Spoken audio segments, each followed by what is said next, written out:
The Adventures of Huckleberry Finn, chapter 37, that was all fixed. So then we went away and went to the rubbish pile in the backyard where they keep the old boots and rags and pieces of bottles and wore out tin things and all such truck, and scratched around and found an old tin wash pan and stopped up the holes as well as we could to bake a pie in, and took it down in the cellar and stole it full of flour and started for breakfast and found a couple of shingle nails that Tom said would be handy for a prisoner to scrabble his name and sorrows on the dungeon walls with, and dropped one of them in Aunt Sally's apron pocket, which was hanging on a chair, and the other one we stuck in the band of Uncle Silas's hat, which was on the bureau, because we heard the children say their pa and ma was going to the runaway nigger's house this morning, and then went to breakfast, and Tom dropped the pewter spoon in Uncle Silas's coat pocket, and Aunt Sally wasn't come yet, so we had to wait a little while. And when she come, she was hot and red and cross and couldn't hardly wait for the blessing, and then she went to sluicing out coffee with one hand and cracking the handiest child's head with her thimble on the other, and says, "I've hunted high and I've hunted low, and it does beat all what has become of your other shirt." My heart fell down amongst my lungs and livers and things, and a hard piece of corn crust started down my throat after it and got met on the road with a cough and was shot across the table, and took one of the children in the eye and curled him up like a fishing worm and let a cry out of him the size of a war whoop, and Tommy turned kind of blue around the gills, and it all amounted to a considerable state of things for about a quarter of a minute or as much as that, and I would have sold out for half a price if there was a bidder. But after that we was all right again. It was the sudden surprise of it that knocked us so kind of cold.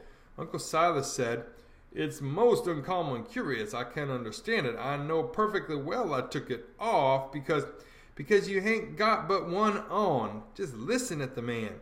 I know you took it off, and I know it by a better way than your wool-gathering memory, too, because it was on the clothesline yesterday. I see it there myself.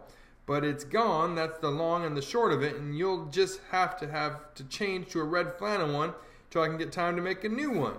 And it'll be the third I've made in 2 years. I just keeps a body on the jump to keep you in shirts, and whatever you do manage to do with them is all more'n I can make out.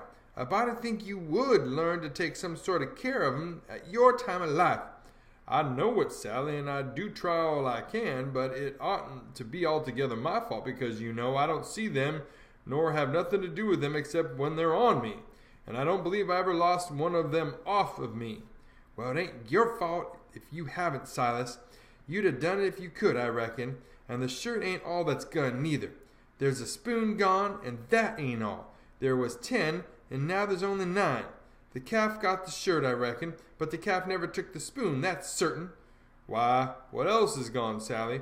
"There's 6 candles gone, that's what. The rats could have got the candles, and I reckon they did. I wonder they don't walk off with the whole place, the way you're always going to stop up their holes and don't do it. And if they weren't fools, they'd sleep in your hair, Silas. You'd never find it out, but you can't lay the spoon on the rats, and that I know." "Well, Sally, I'm in fault, and I acknowledge it. I've been remiss, but I won't let tomorrow go by without stopping up them holes." "Oh, I wouldn't hurry. Next year will do. Matilda Angelina Araminta Phelps." Whack comes the thimble, and the child snatches her claws out of the sugar bowl without fooling around any.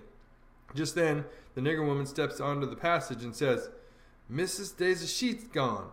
"A sheet gone? Well, for the land's sake!" "I'll stop up them holes 2 days," says Uncle Silas, looking sorrowful. "Oh, do shut up. Suppose the rats took the sheet. Where is it gone, Liz?" "Cloud of goodness, I ain't no notion, Miss Sally. She was on the clothesline yesterday, and today she's done gone, and she ain't there no more now." "I reckon the world is coming to an end. I never see the beat of it in all my born days. A shirt, and a sheet, and a spoon, and 6 "Missus," comes a young yaller wench, "dey's a brass candlestick missing. Clear out from here, you hussy, or I'll take a skillet to ye." Well, she was just a-bilin'. I begun to lay for a chance. I reckoned I would sneak out and go for the woods till the weather moderated. She kept a raging right along, running her insurrection all by herself, and everybody else mighty meek and quiet, and at last Uncle Silas, looking kind of foolish, fishes up that spoon out of his pocket. She stopped with her mouth open and her hands up, and as for me, I wished I was in Jerusalem or somewheres, but not long, because she says, "Just as I expected. So you had it in your pocket all the time, and like as not you've got other things there too. How'd it get there?" "I really don't know, Sally," he says, kind of apologizing, or you know I would tell.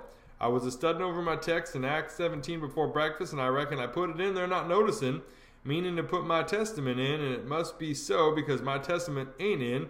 But I'll go and see, and if the testament is where I had it, I'll know I didn't put it in, and that will show that I laid the testament down and took up the spoon and, oh, for the land's sakes, give a body a rest, go along now, the whole kit and bilin' of ye, and don't come nigh me again till I've got my peace of mind. I'd have heard her if she'd said it to herself, let alone speaking it out, and I'd have got up and obeyed her if I'd have been dead.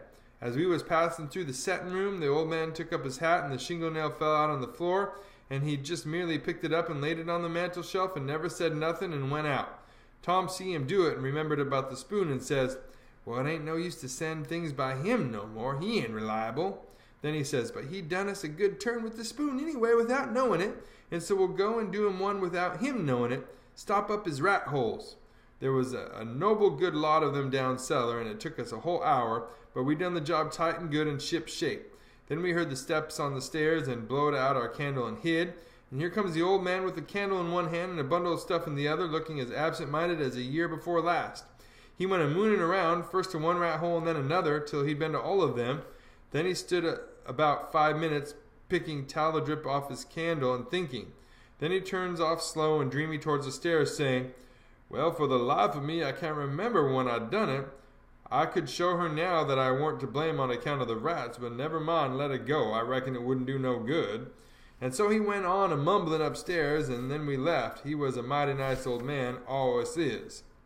Tom was a good deal bothered about what to do for a spoon, but he said we'd got to have it, so he took a think. When he had ciphered it out, he told me what we was to do. Then we went and waited around the spoon basket till we see Aunt Sally coming, and then Tom went to counting the spoons and laying them out to one side, and I slid one of them up my sleeve, and Tom says, why, Aunt Sally, there ain't but 9 spoons yet, she says. Go along, you're playing, don't bother me. I know better, I counted them myself. Well, I've counted them twice, Auntie, and I can't make but 9. She looked out of all patience, but of course she come to count. Anybody would. I declare to gracious there ain't but 9, she says. Why, what in the world, plague take the things? I'll count 'em again. So I slipped back the one I had, and when she got done counting, she says, hang the troublesome rubbish, there's 10 now. And she looked huffy and bothered, both. But Tom says, why, Auntie, I don't think there's 10. You numbskull, didn't you see me count 'em? I know, but, well, count 'em, I'll count 'em again. So I smooched one, and they come out 9, same as the other time. Well, she was in a tearing way, just a-trembling all over, she was so mad. But she counted and counted till she got that addled. She'd start to count in the basket for a spoon sometimes, and so 3 times they'd come out right, and 3 times they'd come out wrong. Then she grabbed up the basket and slammed it across the house and knocked the cat galley west. She said, clear out and let her have some peace, and if we come bothering around her again twixt that and dinner, she'd skin us. So we had the odd spoon, and dropped it in her apron pocket whilst she was a-giving us our sailing orders, and Jim got it all right, along with her shingle nail, before noon. We was very well satisfied with this business, and Tom allowed it was worth twice the trouble it took, because he said now she couldn't ever count them spoons twice alike again to save her life, and wouldn't believe she'd counted them right if she did, and said that after she'd about counted her head off for the next 3 days, he judged she'd give it up and offer to kill anybody that wanted her to ever count them any more.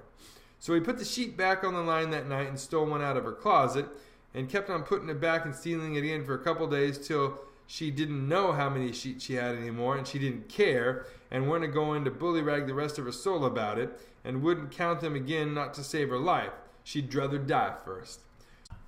So we was all right now as to the shirt and the sheet and the spoon and the candles by the help of the calf and the rats and the mixed up counting, and as to the candlestick, and weren't no consequence, it would blow over by and by.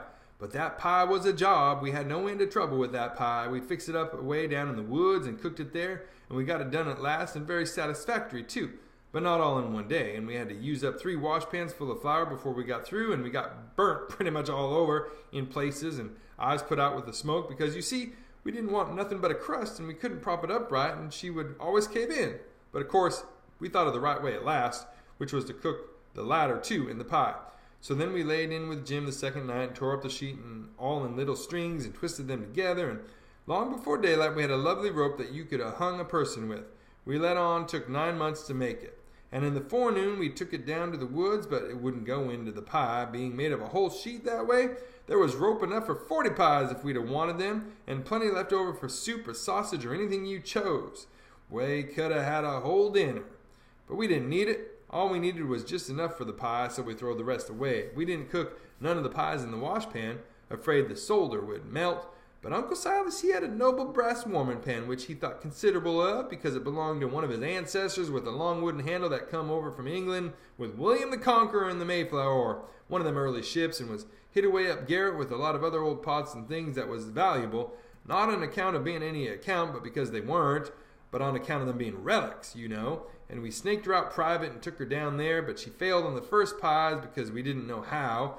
But she come up smiling on the last one. We took and lined her with dough and set her in the coals and loaded her up with a rag rope and put on a dough roof and shut down the lid and put hot embers on top and stood off 5 feet with a long handle, cool and comfortable. And in 15 minutes she turned out a pie that was a satisfaction to look at. But the person that ate it would want to fetch a couple of cags of toothpicks along, for if that rope ladder wouldn't cramp him down to business if I don't know nothing what I'm talking about, and lay him in enough stomach ache to last him till next time, too.